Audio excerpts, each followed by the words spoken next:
የኔ ውዶች የዳኒን ሴራ አወቃችሁ አይደል? ነቃችሁ አይደለ? የዳኒን ሴራ ነቃችሁ አይደለ?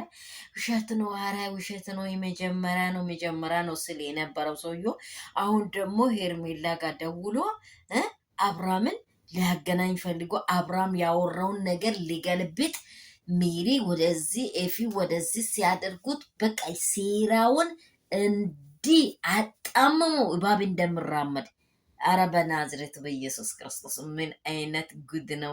የአብርሃም ምንድን ነው? በኢየሱስ ክርስቶስ እንደው እኔ አሁን ለማመን ከበደኝ። ለአብርሃም እንዲኖር የሚፈልግ ሰው ይጠፋል? ነጋዴ ብቻ፣ ሸቀጥ ብቻ፣ ለበላው ብር ብቻ፣ መንገድ ከፋች ብቻ አገናኘችው። የሚገርማችሁ ነገር ደወለ። ከዛ ስደውል ሄዶ ብሎ በቃ እንትን ስል ወይኒ ዳኒ ሰላም ነይ ወይ ብላ ሳትጨርስ ማን ነው ሜሪ ተቀበለች። ሜሪ ስትቀበል ደግሞ ምንድን ነው ያለው? ኤፍሬም ደግሞ ከሜሪ ተቀበለና ሊያወራው ሲል ምንድን ነው ያለው? ሁላችሁም እየሰማችሁ ኤፍሬም ሄርሜላ መዝናኛ ቦታ ወስዳኝ ነው። እንኳን መዝናኛ ሆነ እኔ ጸበል ሲሉት ሄርሜላ ምን ያህል ጽድቅ አላት ጸባይ ብሎ የምትወስደው እንዴ? ጸበል ዝም ብሎ መግባትና ዝም ብሎ መውጣት አይደለም። እሳት ቦታ እኮ ነው። እሳት ነው። እሳት ቦታ ሊበላ ሰው አይሄድም መቼስ። እሳት ማለት የሰራውትን ስራ አውቃለሁ።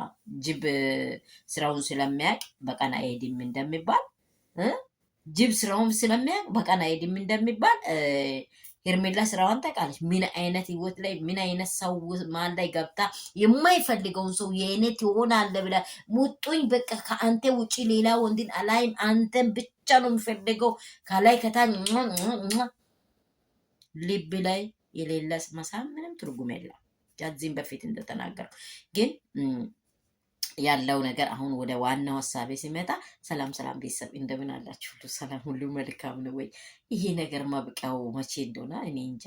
በጣም ያስጠላልም ይመራልም። እውነት በቃ እጅ ያለ ሁኔታው ራሱ ማለት ነው። እጅ ያለ ነገር ነው። ብቻ እኔ እንዴት ሰው ልጅ ሳይፈልገኝ እንደዚህ ወደዚህ እንደሚገለባበጥ አላቅም።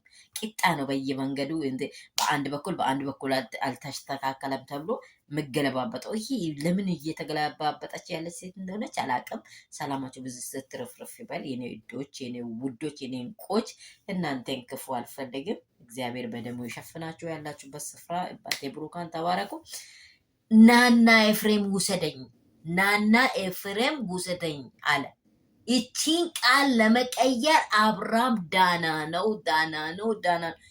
ሄርሜላ ጋር ሆኖ አብራም ናና ውሰደኝ የኤፊን ድምፁን እንደሰማ እኮ ነው ናና ውሰደኝ አለ።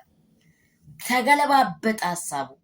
የምር ይሄ እግዚአብሔር የሚሰማ ድምፅ ነው። የምር ሰው ደብቆት አይቻልም። ጋን ውስጥ አይደበቅም። አብራም እንቁላል የሆነ ነገር አይደለም። አብራም መፈታቱ መውጣቱ አይቀርም። ግን ማን ጋ ሌላ ችግር እንዳለው መረዳት አያቅተንም። ሰላማችሁ ትርፍ በል ብዝት በል። መቼም ቢሆን ከሩታ ጎን እንሁን። እውነት ታሸንፋለች።